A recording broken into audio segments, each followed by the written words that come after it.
ఓం సాయిరామ్ శ్రీమాత్రే నమ. అమ్మ బిడ్డలందరికీ కూడా నమస్కారం అండి. అందరూ కూడా సుఖంగా సంతోషంగా ఎప్పుడు కూడా ఆనందంగా ఉండాలి అని చెప్పి అమ్మవారి తరపున నేను కూడా మనస్ఫూర్తిగా కోరుకుంటున్నాను. ఈరోజు అమ్మవారు అందించే సందేశం ఏంటి అంటే కనుక, ఎందుకో తెలియదు తల్లి, ఈరోజు నీతో మాట్లాడాలని ఉంది. నాపై గౌరవం ఉంటే నా కోసం 2 నిమిషాలు విను. నేను నీకు ఆనందాన్ని ఇచ్చే వెళ్తాను అని చెప్పి ఏదో తెలియని సందేశంతో అమ్మవారు మన ముందుకు వచ్చారండి. మరి అమ్మవారు ఏ సందేశం అందించినా కూడా అది మన మంచి కోసమే, మన భవిష్యత్తు కోసమే అని చెప్పి మనందరికీ కూడా తెలిసిన విషయమే కదా. ఈ సందేశాన్ని చివరి వరకు వింటేనే దానిలో ఉన్నటువంటి పరమార్థం మనకు అర్థమవుతుంది. తప్పకుండా వినే ప్రయత్నం చేయండి ఫ్రెండ్స్. మీకు పరిష్కారం అనేది 100కు 1000% అనేది జరుగుతుంది. నమ్మకంతో కనుక కనెక్ట్ అయ్యారంటే ఖచ్చితంగా అమ్మవారు మనకు మన సమస్యలకు పరిష్కారం అనేది చూపిస్తారు. మరి ఛానల్ను మొదటిసారిగా చూస్తూ ఉన్నారా? ప్లీజ్ అండి, తప్పకుండా సబ్స్క్రైబ్ చేసుకుని మీ సపోర్ట్ నాకు అందించండి. మరి అమ్మవారుకి ఒక చిన్న లైక్ అయితే ఇచ్చి మీరు వీడియో అయితే చూడటం మొదలుపెట్టండి. ఇంకా ఏమాత్రం ఆలస్యం చేయకుండా మనం అమ్మవారి యొక్క సందేశం ఏంటో తెలుసుకుందామా? తల్లి, ఎందుకో తెలియదు కానీ ఈరోజు నాకు నీతో మాట్లాడాలి అని చెప్పి అనిపిస్తుంది. ఎందుకు అంటే గనక, ఒక తల్లిగా తన యొక్క బిడ్డ తోటి మాట్లాడాలి అని చెప్పి ఏ తల్లికైనా కానీ ఎంత ఆశతోటి ఎదురు చూస్తారో, అలాగే నాకు కూడా ఈరోజు నీతో మాట్లాడాలి అని చెప్పి అంత ఆశగా ఉంది తల్లి. ఎందుకు అంటే గనుక, నా బిడ్డ సంతోషంగా ఉన్నా, బాధగా ఉన్నా, నా బిడ్డ ఏదన్నా కోరుకుంటున్నా, లేదా ఏ విషయం దగ్గర అయినా కానీ శ్రమ పడుతూ ఉన్నా, ఏదైనా జరగదు అని అనుకున్నది జరుగుతుందేమో అని చెప్పి భయపడుతూ ఉన్నా, ఎటువంటి మానసిక వేదన అనుభవిస్తున్నా కూడా కానీ తన వెంట నేను ఉన్నాను అనే భరోసాన్ని ఇచ్చే తన తల్లి వెన్నంటే ఉంటే ఆ బిడ్డకు ఎంతో ధైర్యంగా అనిపిస్తూ ఉంటుంది. అలాగే ఆ బిడ్డకు ఎటువంటి దిగులు లేకుండా నాకు కొండంత అండగా నా తల్లి దుర్గమ్మ ఉంది, నాకు ఇంతకంటే బలం ఇంకేం కావాలి అని చెప్పి ఆ బిడ్డ ఆనందపడిపోతూ ఉంటుంది. అలాగే అంతటి గొప్ప భరోసాని నీకు ఇద్దాము అన్న ఉద్దేశంతో ఈరోజు నేను నీ దగ్గరకు మాట్లాడడానికి వచ్చాను. బిడ్డ, మానసికంగా ఎంతో వేదనను చెందుతూ ఉన్నావు. ఎదుటివారు తమ యొక్క అవసరాల కోసం, తమ యొక్క పనుల కోసం, తమ యొక్క పనులను నెరవేర్చుకోవడం కోసం నిన్ను ఒక వస్తువులాగా ఏ విధంగా అడ్డు పెట్టుకుంటూ ఉన్నారో, ఏ విధంగా నిన్ను మానసికంగా టార్చర్ చేస్తూ ఉన్నారో, అలాగే ఏ విధంగా నిన్ను ఒక తెలివి తక్కువ దానిలాగా చూస్తూ ఉన్నారు. ప్రతిదీ కూడా గ్రహించగలిగే శక్తి అనేది నీలో ఉంది. ఏది ఏమైనప్పటికీ కూడాను ఎదుటి వారిని ప్రశ్నించాలి అని మనసులో పదే పదే నీకు అనిపించినా, ఎవరైతే నీకు ద్రోహం చేస్తూ ఉన్నారో, ఎవరైతే నీకు శత్రువులుగా ఉన్నారో అటువంటి వారిని ప్రశ్నించలేనటువంటి పరిస్థితుల్లో నువ్వు ఉన్నావు. ఏది ఏమైనప్పటికీ కూడాను కొన్ని కారణాల వల్ల కొన్ని చేయాలి అనిపించినా, చేస్తే బాగుండదేమో, చేస్తే ఒక అందుకు పోయి మరొకందుకు వస్తుందేమో, ఎక్కడైనా తేడా వచ్చేస్తుందేమో, ఇది సరైన సమయమో కాదో అని అనేక రకాలైనటువంటి అనుమానాలను మనస్సులో ఉంచుకుని ఇటు ముందుకు అటుకు వెనక్కు అడుగు వేయలేకపోతూ ఉన్నావు. ఇటు వెనక్కి అడుగు వేయలేకపోతూ ఉన్నావు, కాస్తంత ఇబ్బందికరంగా ఆలోచనను మార్చుకుంటూ ఉన్నావు. అయితే ఇటువంటి మానసిక వేదన అంతా కూడా అనుభవిస్తున్నటువంటి నీ చిన్ని మనసు నా తల్లి మనసు అయితే, నా బిడ్డ ఇంత వేదన చెందాల్సిన అవసరం లేదు. ఎవరి కోసము కూడా ఇంతగా ఆలోచించాల్సినంత అవసరం లేదు. దేనికోసము కూడా మనసులో ఇంత బాధను, ఇంత కంగారును, ఇంత ఆలోచనను కూడా పెట్టుకోవలసిన అవసరం లేదు. తల్లి, ఏ పనైనా కూడా ఎవరి కోసము ఆగదు. ఒకవేళ నీ ఇంట్లో ఏదైనా శుభకార్యము జరగాలి అని ఉన్నా, లేదంటే కనుక ఇంకా ఏదైనా ముఖ్యమైన పని కోసం నీవు నలుగురు రావాల్సి ఉన్నా, ఎవరైతే ఆ యొక్క కార్యం దగ్గర ముఖ్యమైన వాళ్ళు నుంచోవాలి అని చెప్పి రాసిపెట్టి ఉందో, లేదా అక్కడ నువ్వు వీళ్ళే నుంచుంటే బాగుంటుంది అని చెప్పి ఆశపడుతూ ఉంటావో, లేదా వీళ్ళు ఉంటేనే నాకు విలువ గౌరవం అనేది పెరుగుతుంది అని చెప్పి అనుకుంటూ ఉంటావో, అటువంటి వారు నీకు దూరంగా ఉంటున్నారు. వారు బెట్టు చూపిస్తూ ఉన్నారు, నిన్ను అలుసుగా చూస్తూ ఉన్నారు, నీకంటూ ఒక ప్రత్యేకమైన స్థాయిని ఇవ్వడం లేదు. ఎక్కడ దొరికితే అక్కడ అవమానించే విధంగానే మాట్లాడుతూ ఉన్నారు. అయితే నీ ఇంట్లో ఏ శుభకార్యమైనా జరగదేమో, లేదంటే గనక వారు లేరు అని చెప్పి అవమానం జరుగుతుందేమో, ఇటువంటి ఆందోళనలు అనేవి నువ్వు పెట్టుకోవలసిన అవసరం లేదు.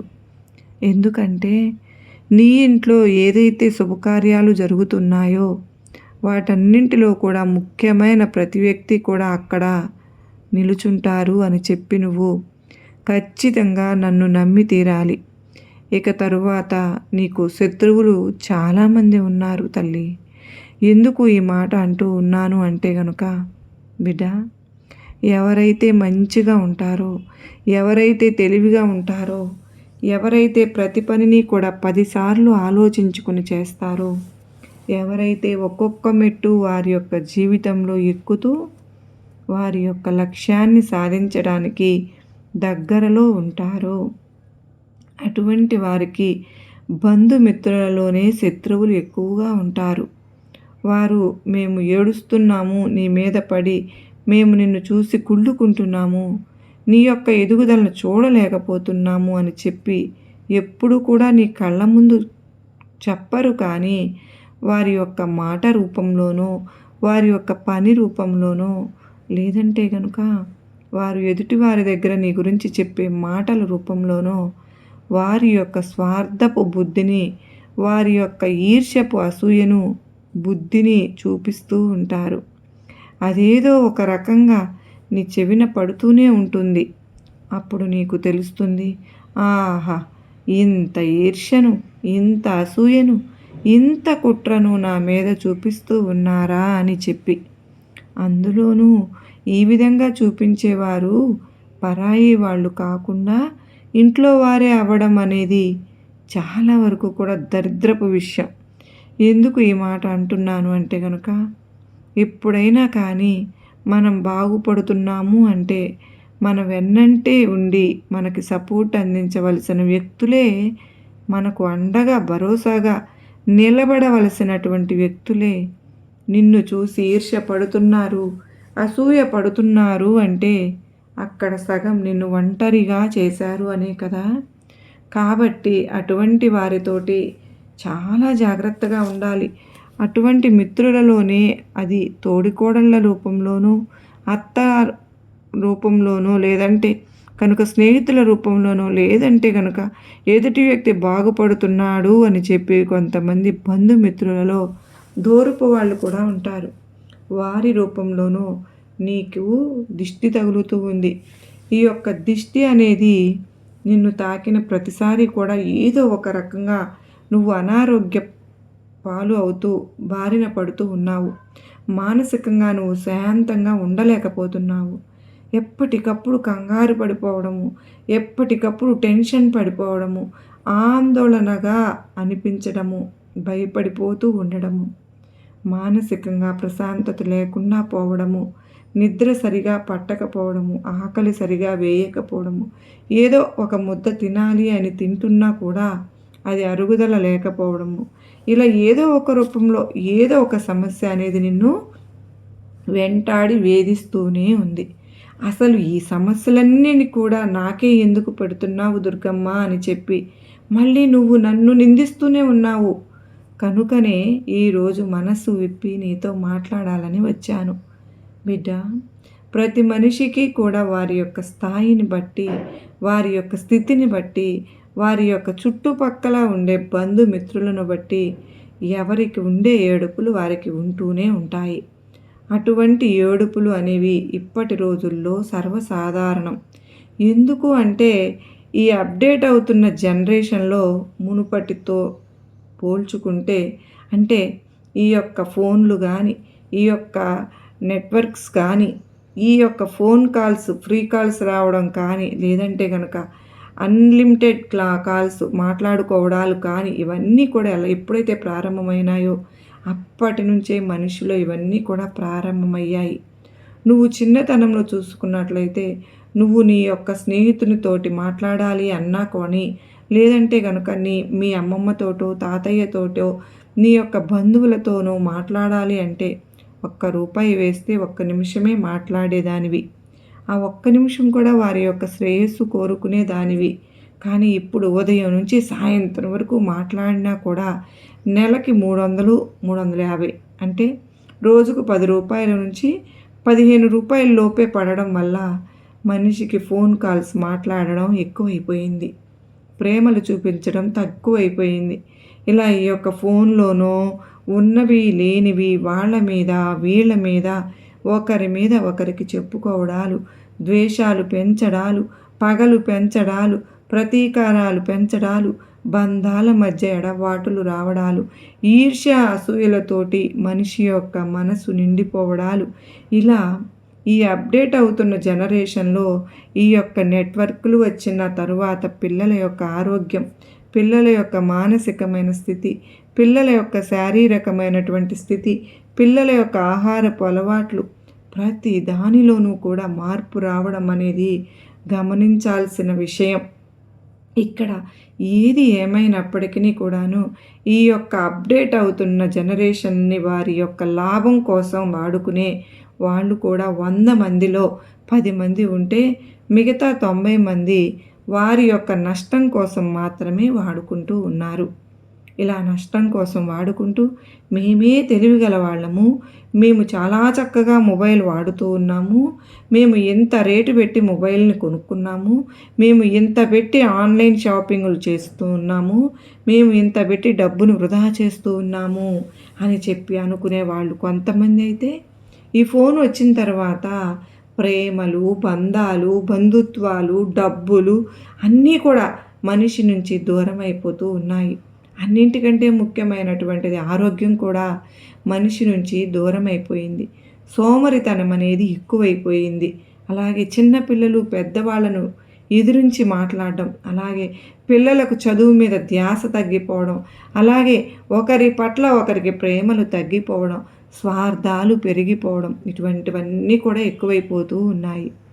బిడ్డ, ఇదంతా కూడా ఎందుకు చెప్తున్నాను అంటే గనుక ఇప్పుడు ఏదైతే నీ జీవితంలో జరుగుతుందో ఆ జరుగుతున్నటువంటి 100% సమస్యలలో దాదాపుగా ఈ యొక్క ఫోన్లు చూడడానికి నీ జీవితంలో సగ భాగాన్ని, అంటే రోజుకు 24 గంటల సమయం ఉంటే రాత్రి నువ్వు పడుకునేది 8 గంటలు అయితే మిగతా గంటలలో సగం గంటలు నువ్వు ఫోన్ చూడడానికి వాడుకుంటూ ఉన్నావు.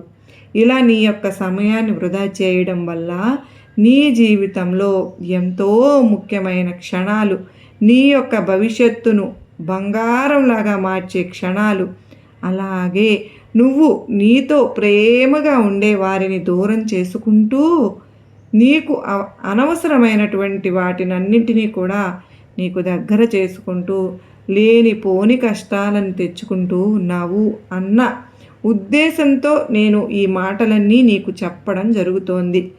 తల్లి, ఫోను ప్రతి ఒక్కరికి కూడా ఉపయోగమే, కానీ ఏది ఎంతవరకు అంతవరకే. మితంగా వాడుకుంటే అమృతం, అదే అమితంగా వాడితే విషంలాగా పనిచేస్తుందమ్మా. ఆ విషయాన్ని తప్పకుండా నువ్వు గుర్తుంచుకోవాలి. ఇప్పుడు నీ యొక్క జీవితానికి ఇది కూడా ఒక ప్రధానమైనటువంటి అంశమే. దీన్ని నువ్వు ఫాలో అయ్యి చూడు. నీ జీవితంలో గొప్ప మార్పులు అనేవి చోటు చేసుకుంటాయి. నేను ఈ విషయాలన్నీ ఇవాల్టి రోజున నీకు చెప్పకపోతే ఒక తల్లి తన బిడ్డను చేజేతులారా బాధపడుతుంటే నాశనం చేసుకున్న వాళ్ళ కిందకే వస్తాము. మరి నీకు ఈ తర్వాత నీకంటే ఎక్కువ ఉన్న వారితో ఎప్పుడు కూడా నువ్వు పోల్చుకోవద్దు తల్లి. ఎందుకో తెలుసా, వారితోటి నువ్వు పోల్చుకోవడం వల్ల అయ్యో నా దగ్గర అది లేదే, ఇది లేదే, అది ఉంటే బాగుండేదే, ఇది ఉంటే బాగుండేదే, వారు కొనుక్కున్నారే నేను కొనుక్కోలేకపోయానే అని చెప్పి బాధపడవలసి వస్తుంది. అదే నీకంటే తక్కువ ఉన్న వారితో పోల్చుకున్నట్లయితే నువ్వు వారికంటే నేను చాలా వరకు కూడా బెటరే కదా! వారికంటే నా దగ్గర చాలా రకాలైనటువంటి వస్తువులు ఉన్నాయి. వారి మీద నేను చాలా ఆనందంగా ఉండగలుగుతూ ఉన్నాను అని చెప్పి ఇలా అనేక రకాలుగా నీ మనసు సంతోషాన్ని వెతుక్కుంటుంది. ఎప్పుడూ లేని దానికోసం ఆశ పడకూడదు. అలాగే ఉన్నది దూరం చేసుకుని బాధపడకూడదు. ఈ విషయాన్ని నువ్వు గుర్తుంచుకుంటే నీ జీవితంలో చాలా వరకు కూడా నువ్వు ఆనందంగా ఉంటావు. అలాగే అతి ఆవేశం అనేది పనికిరాదు తల్లి. ఈ మధ్య చిన్న చిన్న వాటికి ఎందుకు అంత కోపపడిపోతున్నావు, అంత ఆవేశపడిపోతున్నావు? సరే, కోపపడుతున్నావు కదా, ఆవేశపడుతున్నావు కదా, దానివల్ల ఎవరికి నష్టం జరుగుతుంది? నీ యొక్క కోపం నీ యొక్క మనసులో నుంచి వస్తుంది కదా. ఆ యొక్క మనసు అనేది ప్రతి అవయవానికి చాలా దగ్గరగా ఉంటుందని నీకు తెలుసా? అంటే ఆ యొక్క శరీరంలో ప్రతి అణువణువు కూడా ఆ కోపం వల్ల ప్రభావితం చెందుతూ ఉంటుంది. దాని వల్లనే లేనిపోని సమస్యలన్నీ కూడా నీ యొక్క శరీరానికే వస్తాయి తప్ప నువ్వు ఎవరి మీద అయితే కోపాన్ని చూపిస్తూ ఉన్నావో వారికి ఇంత కూడా నష్టం అనేది జరగదు. కనుక తన కోపమే తనకు శత్రువు అనే మాట నువ్వు వినే ఉంటావు కదా. నీ యొక్క కోపాన్ని అదుపులో ఉంచుకునే ప్రయత్నం చెయ్యి. మనసు ఎప్పుడూ కూడా ప్రశాంతంగా ఉండాలి, శాంతంగా ఉండాలి. ఎప్పుడూ కూడా కోపం అనేది మనిషిని నరకానికి గురి చేస్తుంది. ఆ విషయాన్ని నువ్వు గుర్తుంచుకో. ఇక తరువాత అన్నింటికంటే ముఖ్యమైనది సర్దుకుపోవడం, ఉన్నదానితో తృప్తి పడడం అనేది మనిషి నేర్చుకోవాలి. తల్లి, నీ దగ్గర 1,00,000 రూపాయలు ఉంటే మరొక 1,00,000 కావాలి అని నీ మనసు కోరుకుంటూ ఉంటుంది. నువ్వు 10 రూపాయలు సంపాదిస్తే అయ్యో దీనికి 10 వచ్చాయే, 20 రూపాయలు వస్తే బాగుండేదే అని చెప్పి మనసు ఎప్పటికప్పుడు కావాలి కావాలి కావాలి అని అడుగుతూనే ఉంటుంది. దానివల్ల మనిషికి ఆశ అనేది పెరిగిపోతూ ఉంటుంది. ఆశ వల్ల లేనిపోని సమస్యలు అనేవి వస్తాయి. ఎప్పుడైనా సరే కానీ ఆ 10 రూపాయలు వచ్చినాయి అని సంతోషంతో మర్చిపోయి ఇంకో 10 రూపాయలు రాలేదే అని చెప్పి బాధపడతావో అక్కడే ఈ యొక్క సంపాదించిన దాని ఆనందాన్ని నువ్వు కోల్పోతావు. కనుక నీ దగ్గర వచ్చిన ఆ 10 రూపాయలను చూసి ఆనందపడాలి తప్ప రాని దాని గురించి ఆలోచిస్తూ మనిషిని ఎప్పుడూ కూడా కృంగ తీసుకునే ప్రయత్నం అనేది చేయకూడదు బిడ్డ. ఈ చిన్న జీవితం చాలా చాలా అమూల్యమైనది. ఈ అమూల్యమైనటువంటి జీవితంలో కష్టాలు, నష్టాలు, దుఃఖాలు, సంతోషాలు ఇవన్నీ కూడా వస్తూనే ఉంటాయి, పోతూనే ఉంటాయి. ఏది కూడా శాశ్వతం కాదు. ఇది కష్టము శాశ్వతము కాదు, ఇటు ఆనందము శాశ్వతము కాదు. కనుకనే ఏదైనా సరే కానీ ప్రతి ఎమోషన్ అనేది మనిషిని ఒక్కొక్కసారి సంతోషపెడుతుంది, ఒక్కొక్కసారి బాధ పెడుతుంది, ఒక్కొక్కసారి ఇబ్బంది పెడుతుంది. అన్నింటినీ కూడా ఒకేలాగా చూడగలగాలి, ఒకేలాగా బ్యాలెన్స్ చేయగలగాలి. అలా చేయగలిగినప్పుడు మాత్రమే జీవితం సరైన మార్గంలో ఒడిదుడుకులు లేకుండా ఆనందంగా ఒత్తిడి లేకుండా జరిగిపోతూ ఉంటుంది. అది తెలుసుకున్నప్పుడే నీ జీవితానికి అసలైనటువంటి అర్థం అనేది ఏర్పడుతుంది. ఈరోజు మనస్ఫూర్తిగా నీతో మాట్లాడాను నేను తల్లి. ఎందుకో తెలుసా? నా మీద గౌరవాన్ని ఇచ్చి ఇప్పటి వరకు నా మాటలు నువ్వు విన్నావు కదా. నా మాటలన్నీ నీ యొక్క భవిష్యత్తు కోసమే, నీ యొక్క సంతోషం కోసమే, నీ యొక్క ఆనందం కోసమే. నువ్వు జీవితంలో ఎప్పుడు నవ్వుతూ ఉండాలనే ఈ దుర్గమ్మ కోరిక తల్లి అంటూ నీకు నా ఆశీర్వాదములు ఇస్తున్నానమ్మా అంటూ ఈరోజు అమ్మవారైతే మనకు ఎంతో చక్కటి సందేశాన్ని అందించారు కదండి. ఈ సందేశం మీ అందరికీ కూడా గొప్ప నమ్మకాన్ని, ధైర్యాన్ని కలిగించింది కదూ. ఈ సందేశంలో ఎంతో గొప్ప ఆంతర్యం ఉంది కదూ. మనం అర్థం చేసుకోవాలే కానీ ఒక తల్లి స్థానంలో ఉండే అమ్మవారు మన మంచి కోసం ఎంతగా ఆలోచిస్తూ ఉన్నారు, ఎంతగా ఆరాటపడుతూ ఉన్నారో కదా. మరి ఈ సందేశం మీ అందరికీ కూడా నచ్చింది, అర్థమైంది అని చెప్పి నేను కూడా అనుకుంటున్నాను. నచ్చింది, అర్థమైంది అని చెప్పి అనిపించిన ప్రతి ఒక్కరూ ఈ వీడియోకి చిన్న లైక్ ఇవ్వండి. ఈ లైక్ అనేది నాకు ఎంతో సపోర్ట్ అవుతుంది. మరికొంతమంది అమ్మ బిడ్డలకు చాలా స్ఫూర్తిని అందించిన వాళ్ళు అవుతారు మీరు. ఓం శ్రీమాత్రే నమః అని టైప్ చేయడం మాత్రం మర్చిపోవద్దు ఫ్రెండ్స్. మరి మరింత అమ్మ బిడ్డలకు మీరు కూడా మీ శ్రేయోభిలాషులకు కూడా బంధుమిత్రులకు వీడియోని షేర్ చేస్తారు కదూ. మొదటిసారిగా అమ్మ సన్నిధి ఛానల్లోకి మీరు వచ్చారా? ప్లీజ్ అండి మన ఛానల్ సబ్స్క్రైబ్ చేసుకుని సపోర్ట్ అందించండి. మరలా మరో చక్కని అమ్మవారి సందేశంతో మరలా మీ ముందుంటానండి. అంతవరకు అమ్మవారి ఆశీస్సులు మనవందరి మీద కూడా, మన కుటుంబ సభ్యులందరిపైన కూడా ఎల్లకాలం ఉండాలని చెప్పి నేను మనస్ఫూర్తిగా కోరుకుంటూ ఉన్నాను. అందరికీ నమస్కారం అండి. ఓం సాయిరామ్. శ్రీమాత్రే నమః. సర్వే జనా సుఖినో భవంతు. లోకా సమస్తా సుఖినో భవంతు.